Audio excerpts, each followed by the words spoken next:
They have braved rain and wind and heavy hearts to make this journey to the Pentagon Memorial. It'll never go away. For me, it'll always be heartfelt. Dan Rowan is a retired New York firefighter and 9/11 survivor, something 10 of the guys at his firehouse could not say. I'm riding with these guys right now. They're on me. Bobby Evans, that's Jerry Lewis right there. He was the biggest comic you'd ever want to know in the world.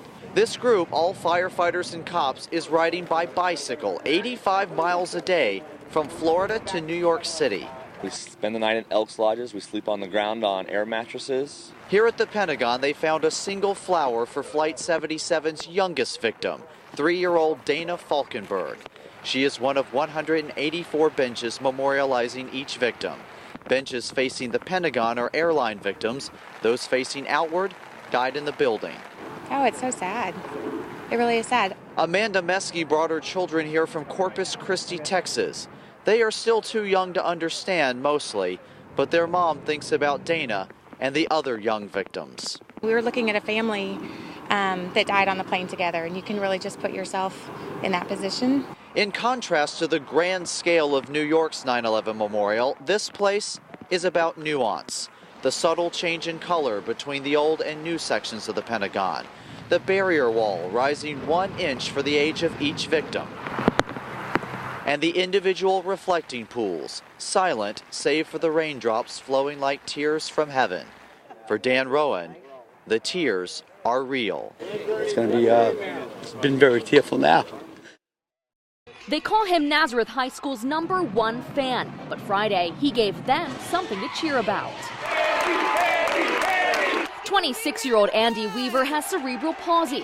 He doesn't let it hold him back, but for the last 10 years he's been dreaming of another way to get around.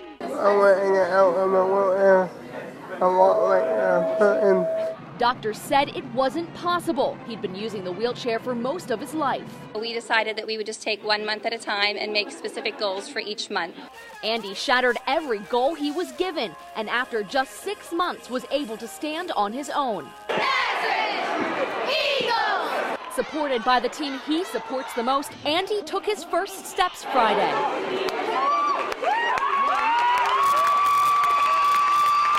To claps of encouragement, he slowly walked half the length of the gym. It really was a great feeling to be able to get out of my hair. Andy will be in a wheelchair permanently, but now he has independence. And this means everything. This is the world to him. Tom Weaver says seeing his son reaching for his dreams makes him proud and inspires him. With his attitude, he's always positive, always has a smile on his face. Andy's smile didn't fade as he got up and walked for a second time, proving you can do anything you set your mind to. I want to tell them to keep going, never give up. Andy hopes his determination can be a lasting example. Catherine Hawley, 69 News. The rumble and roar of construction equipment is nothing compared to what's lurking in the Jurassic-themed exhibit. Dinosaurs Alive is Dorney Park's latest attraction. Workers are well ahead of schedule installing the life-sized prehistoric reptiles. As guests walk along more than 2,100 feet of paths, they'll get to see 37 different dinos. Ranging in size from some juvenile dinosaurs that are about my size all the way up to 40 feet tall. All of the animatronics are built to scale. For example, this is the exact size the Huyangosaurus was about 165 million years ago. And some of the dinos along the trail are even interactive. Check this out. You get to decide which body part the dinosaur moves. The prehistoric giants roar, stomp, and terrify, and display what life was like when they walked the earth. The dinosaurs are grouped in different scenes. It's got an educational component. The scenes explain, how dinosaurs interacted with each other, how they turned into fossils. Walking among the dinosaurs can take anywhere from 30 minutes to an hour. Near the end of the attraction, kids can even get hands-on, trying out their own fossil dig. Park officials say it's a very family-oriented exhibit. When you get back into the wooded area, you kind of even forget you're at an amusement park anymore. It's truly a separate experience. Dinosaurs Alive will debut on April 28th, which is opening day for the amusement park. Tickets will cost you just $5 on top of regular park admission. Catherine Hawley, 69 News.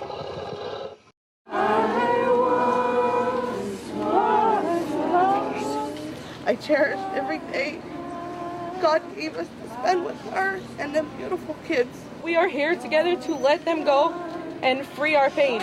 Choking back tears, family members and friends stood together for support. From the bottom of my heart, I would give God my life if I knew that I could be with her again. Prayers and memories of those lost are sent into the darkness. I know right now Christian's standing here in his jersey holding his football in the crowd with his cousin Damien beside him with a big smile. The pain made easier by smiling and thinking about baby Azia. You could really see that he had cheeks like a chipmunk. There was 40 people that died on that plane. There was 40 heroes that died on that plane. And Jerry Bingham's boy was one of them. Fell to my knees, I guess, and just was hysterical for a while. Walking around in a circle, trying to figure out, what do you do? At 6'5", Mark Bingham was tall in stature and in spirit. When he was younger, we called him Little Jerry, and they called me Big Jerry. And, of course, he got bigger, so it's hard to call him Little Jerry anymore. Little Jerry took the nickname Mark and grew up to be a successful PR man in California. He was flying home from New York that day when 40 passengers were thrust into a place in history they did not ask for, but nonetheless embraced.